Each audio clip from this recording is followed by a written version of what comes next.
Boa noite, pessoal. Hoje a gente está fazendo uma transmissão ao vivo especial aqui na Clínica Ibis. É uma parceria que hoje estamos fazendo junto com a doutora Daniele Pereira, que está aqui do meu lado. Eu sou o Gleison Duarte, sou dermatologista. Daniele também é dermatologista.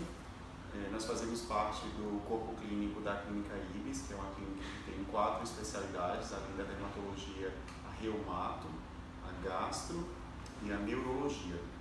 Nosso foco é trabalhar com doenças relacionadas ao sistema imune. E aí, hoje, em comemoração ao Dia Mundial da Psoríase, dia 29 de outubro, a gente fez esse live, essa transmissão especial focada no Dia Mundial, né, com a parceria da Daniele. A Daniele fez a especialização em dermatologia pela Universidade do Estado do Rio de Janeiro. Também tem um aprimoramento, um fellowship em dermatoscopia na Itália, e está aqui trabalhando junto com a gente há algum tempo, né, alguns anos, né, Daniele, na Ibis, focada também aí no estudo também das doenças autoimunes junto com a dermatoscopia. Lembrando que esse é um bate-papo informal e não vai substituir a consulta médica. Então, todas as informações relatadas aqui, nada substitui a consulta médica. Todo paciente tem que ser avaliado individualmente para que seja definido o seu tratamento. Então, a gente vai tentar fazer um pouquinho de comentários a respeito da doença. Esse vai ser um aperitivo para um futuro evento. Eu já aproveito e convido vocês todos no dia 17 de novembro, é um sábado pela manhã, aqui no auditório do Mundo Plaza, na Tancredo Neves. Nós vamos fazer um evento especial que a Daniele vai estar participando também, juntamente com uma equipe multidisciplinar, com reumatologista, neurologista, nutricionista. Esse é o 3º ano consecutivo desse evento. É um evento educativo, o qual não tem inscrição, não tem, na verdade, pagamento, né?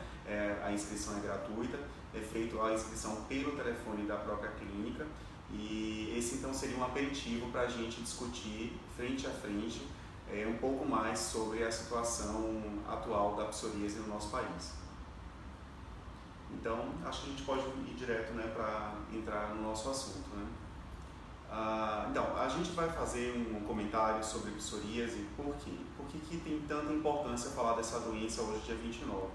A Organização Mundial de Saúde, ela desde aos 3, 4 anos atrás, ela enquadrou a psoríase como uma doença grave, incapacitante. E esse reconhecimento é importante porque a partir desse momento motivam-se políticas públicas de saúde a um maior acesso dos pacientes aos tratamentos, e não é uma comemoração da doença, mas sim um alerta, uma maior visibilidade dessa doença que afeta em torno aí de 1,3% dos brasileiros, segundo um estudo realizado aqui no nosso país. Ou seja, são aí pelo menos 2,5 milhões de pessoas afetadas, e é uma doença que precisa de visibilidade porque é negligenciada e é pouco lembrada. Muitas pessoas, inclusive, não conhecem esse termo.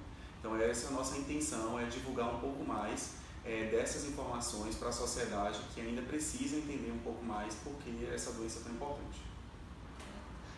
A psoríase, vou falar um pouquinho para quem não conhece, quem nunca ouviu falar sobre a doença, o que é a doença, né?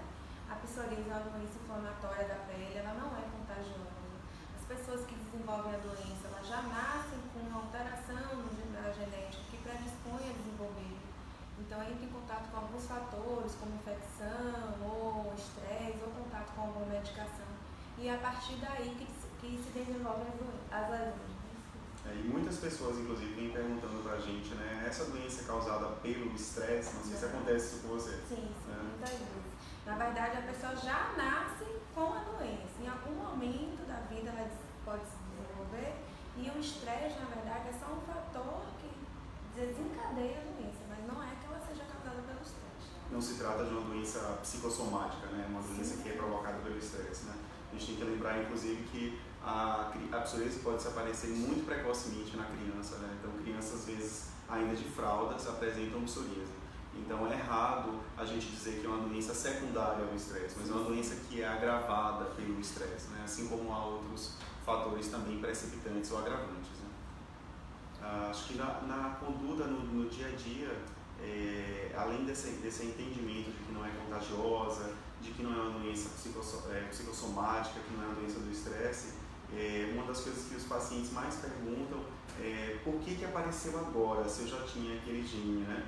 Então, é interessante a gente falar que a doença ela tem uma base genética, mas não significa que ela vai ser obrigatoriamente hereditária, ou seja, que para dar o diagnóstico eu preciso ter um pai, uma mãe, um avô na família. Ela tem características genéticas, mas não precisa ser hereditária, e ela, por essas características genéticas, predispõe o indivíduo.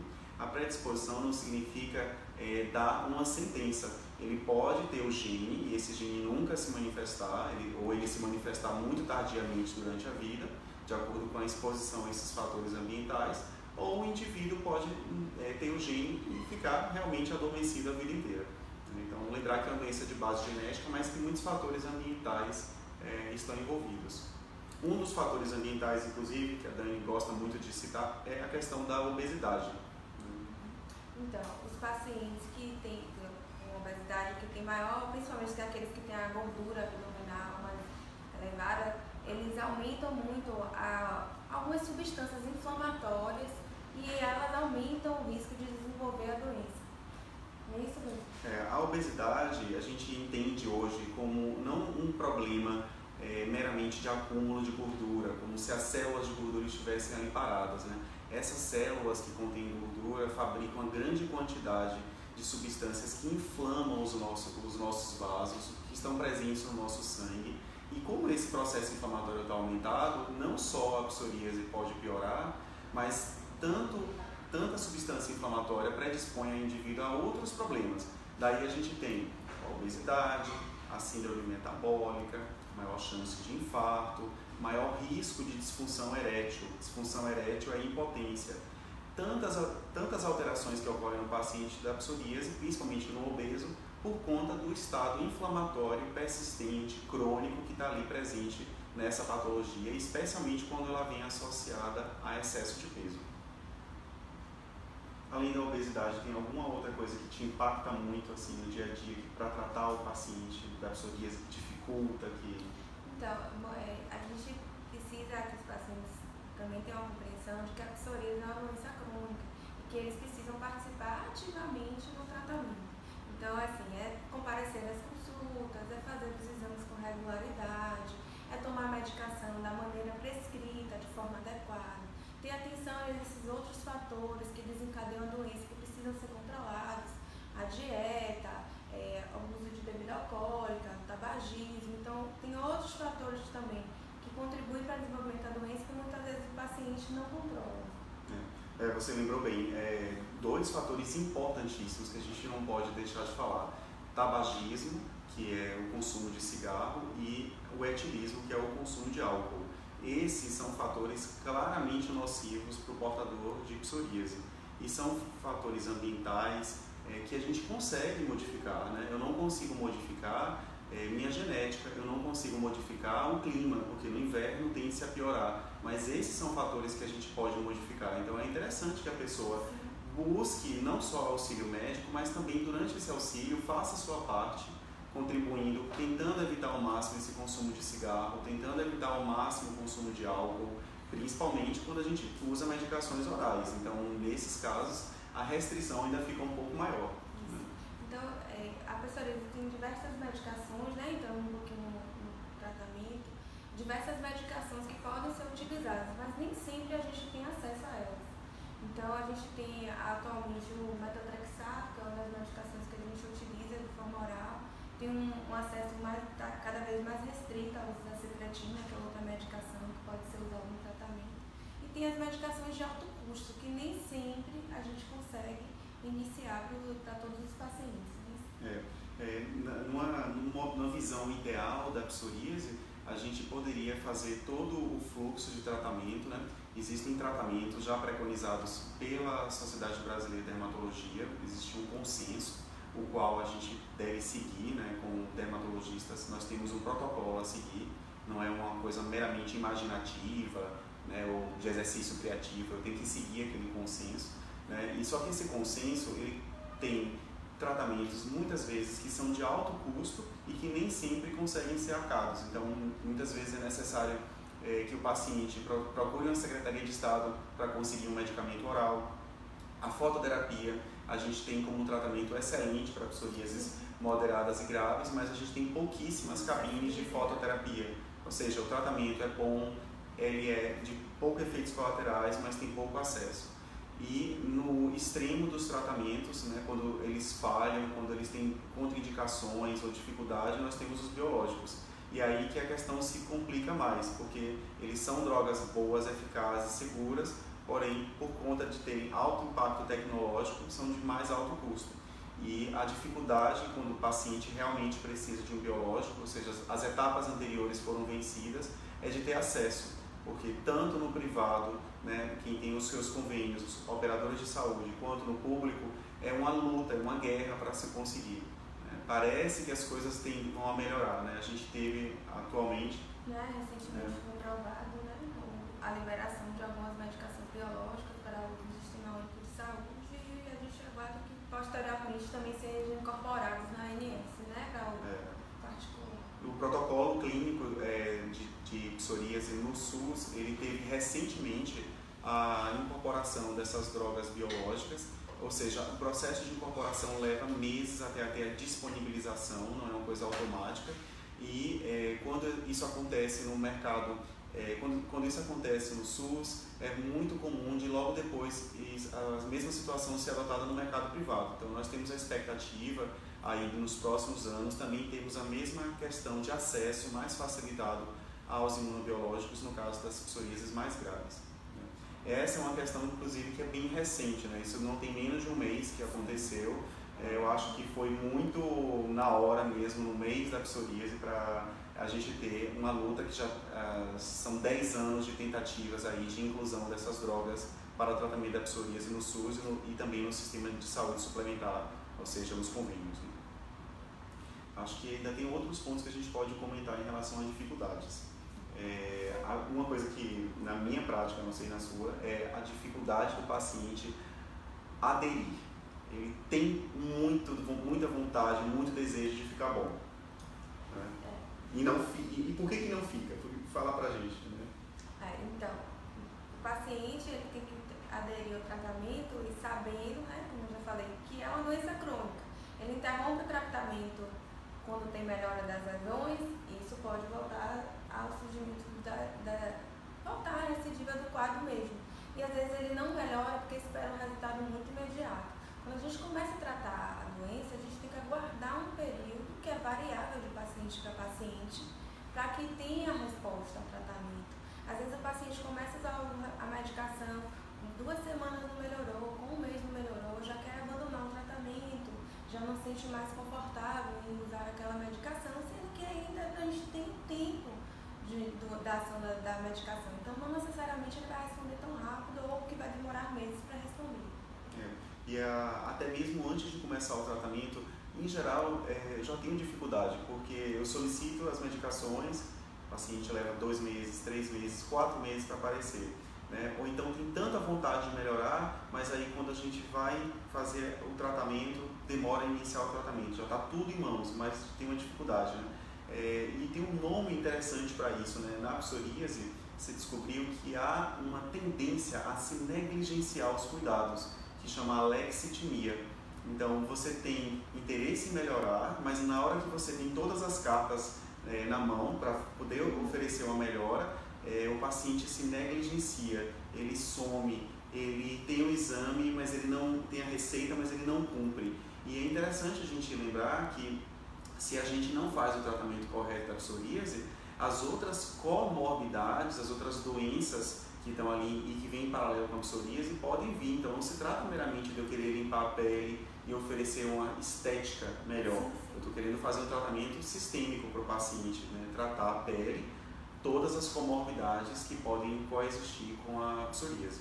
Exatamente, porque não só a pele que está inflamada, existem outros sistemas, como o cardiovascular, que também estão inflamados devido à doença. Né? Então a gente está tratando uma coisa, teoricamente, mas na verdade a gente está tratando várias outras coisas. Não se trata de ser terrorista ou alertar em excesso gera medo, mas nós sabemos, por exemplo, que pacientes jovens com psoríase têm chance muito maior de apresentar infarto do que pacientes jovens sem psoríase. Então, quando a gente encontra um jovem com psoríase que não está em tratamento adequado, a gente tem que alertar sobre essas situações, né? São comorbidades muitas vezes graves, até às vezes mais graves do que a própria doença cutânea isolada. Então, são problemas que alertam para riscos, né, de sobrevida menor, né, de anos de vida perdidos ou sequelas, né, a própria artrite psoriásica. Isso. Então, é um bom tema para a gente lembrar que a psoríase ela também pode acometer as articulações. Então, nesses pacientes com psoríase que tem dor articular, dor ao acordar, dor nas costas logo que acorda, apresenta mãos rígidas logo ao acordar, ou dificuldade de colocar o pé no chão, algumas características que sugiram que possa ter o desenvolvimento da doença também nas articulações, né? A artrite psoriásica ela tem um acometimento de mais ou menos 1/3 dos pacientes com psoríase. Então, já vimos pelo nome que é uma doença não é só de pele, porque o paciente com psoríase pode desenvolver artrite, ou seja, inflamação das articulações. As articulações periféricas ou articulações ali do esqueleto, lá da coluna, desde a coluna cervical até os ossos da bacia. Então, a artrite, ela tem chances de causar sequelas, deformidades, dificuldade de movimentação, e ela muitas vezes começa de uma forma tão leve, tão suave, que a pessoa não se toca que está desenvolvendo esse problema, né? Então, acorda de manhã indisposta, com as juntas um pouco travadas, com a dor, com a sensação de que a mobilidade do corpo está reduzida, e quando vai buscar o auxílio do reumatologista, que é o médico mais indicado para o tratamento da artrite, pode muitas vezes já chegar com sequelas, fusões dos ossos, né? Então, a artrite ela é uma comorbidade da psoríase importante, né? O dermatologista sempre deve buscar por esses sintomas, mas o paciente também precisa relatar ao dermatologista para que muitas vezes seja feito o encaminhamento para o médico especialista, que é o reumatologista. Mais alguma outra comorbidade que você queira falar? De comorbidade? A disfunção erétil é uma recente, né, comorbidade, um problema que afeta uma prevalência grande da população sem psoríase, mas que na psoríase se torna ainda maior, de uma magnitude que chama a atenção pelas últimas publicações. É interessante a gente lembrar que a disfunção erétil ela tem relação com a psoríase e tem relação com os fatores de risco cardíacos que a gente falou, tabagismo, excesso de peso. Então vejam como todas essas coisas estão imbricadas, né? Quando a gente vai tratar a psoríase e pede para diminuir o cigarro e pede para reduzir o peso, a gente está tratando a psoríase, mas também pode no homem estar evitando a disfunção erétil, que é a impotência, né? Em outros termos, né? Então vamos fazer uma abordagem holística nesse sentido, né? Tratar a psoríase é mais do que dar o remédio, é oferecer orientações de toda uma mudança no estilo de vida, nutricionais, do cigarro, do peso, aquela pessoa que está com excesso de peso tentar reduzir, que tudo isso vai dar um sucesso melhor, né? Impacto positivo no tratamento. E além dessas questões relativas a comorbidades físicas, existem comorbidades psicológicas bem frequentes. A depressão é a mais conhecida, a tentativa de suicídio é um problema grave que acomete também pacientes com psoríase, independente de ser uma psoríase leve, moderada ou grave. Então, existem muitas pessoas que têm ideação ou tentativa mesmo de suicídio, transtorno bipolar do humor, Parkinson, então vários outros problemas relacionados à psiquiatria, neurologia também são frequentes na psoríase. Acho que além da lexitimia que eu falei, que é aquela dificuldade de se dar o cuidado, a gente pode falar dessas comorbidades psiquiátricas como um elemento importante. Não esquecer que a depressão precisa ser combatida, porque a gente passa a ter um ciclo de que o paciente com depressão vai piorar da psoríase, porque a psoríase tem um componente, piora com esse componente emocional, e uma psoríase grave acaba muitas vezes levando a baixa de autoestima e todas as outras coisas que contribuem para uma depressão. Alguma complementação desse ponto? Não? Em relação à terapêutica, eu acho que é interessante a gente complementar mais algumas coisas. Os tratamentos da psoríase, eles vão desde medicações em creme, hidratantes, a medicações injetáveis. Passando por isso, a gente tem algumas medidas gerais. Então, hidratação da pele é fundamental. Não dá para a gente ter um tratamento da psoríase sem hidratar a pele. A exposição ao sol, ela é benéfica na maior parte dos pacientes com psoríase. A gente tenta estimular essa exposição ao sol como parte do tratamento. E mesmo na cidade ensolarada como Salvador, acontece de muita gente não fazer essa parte básica, né? Certo. E lembrando que a exposição ao sol é uma exposição controlada. Não Sim. é que a gente vai estar todo final de semana lá Sim. com a exposição ao sol de maneira... É uma exposição de 10 minutos, dependendo do tom de pele. A gente vai orientando paciente a paciente, né? Mas uma média ali de 10 minutos, ela não precisa ser exagerada, porque isso pode causar uma queimadura e aí piorar a psoríase. Mas a hidratação, a exposição ao sol, quando recomendada pelo dermatologista, é um item fundamental. As psoríases mais leves, com menor acometimento, menor extensão corporal, a gente faz tratamentos tópicos, né? Tópicos, né? Os tratamentos tópicos podem ser feitos com corticoide tópico ou associado com derivados da vitamina B. A gente também tem o uso do Colatar e os derivados do Colatar, que também tem ação contra a psoríase. São medicações que são antigas, a gente não tem grandes novidades na parte de medicações tópicas, né? A gente às vezes tenta elaborar um pouquinho melhor ou manipula, mas os princípios geralmente são derivados do mesmo. E isso às vezes gera uma frustração no paciente, porque eu até entendo, né? Poxa, mas os remédios de psoríase leve são sempre os mesmos, eu vou buscar um tratamento diferente, eu vou buscar algo experimental. Isso não é recomendado. A gente tem que partir do pressuposto que toda doença a ser tratada, ela deve ser tratada com base na segurança, primeiro princípio, e depois você buscar a eficácia. Então, eu não posso fazer um tratamento se eu não tenho evidência da segurança, né? Então, tratamentos experimentais, tratamentos garrafadas, tratamentos que não são reconhecidos, eles não são feitos porque a medicina é uma ciência, ela não é baseada em crença ou no interesse, né, somente. Eu preciso ter uma evidência científica de que aquele tratamento funciona. E, infelizmente, na parte de tratamentos tópicos, nós não temos um arsenal gigantesco a oferecer, né? Mas uma base de tratamentos tópicos, pelo menos, a gente consegue. Certo, e lembrando que uma receita não necessariamente serve para todos os pacientes. Então, a gente recebe muitas vezes pacientes que, minha prima tem psoríase, eu estou usando o mesmo creme que ela, e muitas vezes usa de maneira inadequada e trazendo efeitos colaterais que poderiam ser evitados se tivesse sido com orientação. Né? Então, a receita do colega que tem psoríase não necessariamente é igual à sua. Então, cada paciente tem que ser avaliado para que seu tratamento seja individualizado. E até dentro do próprio, de um mesmo paciente, às vezes a gente faz um tratamento para uma região e que não pode ser passado em outra. Então, eu tenho uma paciente que eu acredito que ela esteja aqui ouvindo a nossa transmissão ao vivo, e se ela estiver ouvindo, ela vai lembrar que eu dei uma bronquinha nela.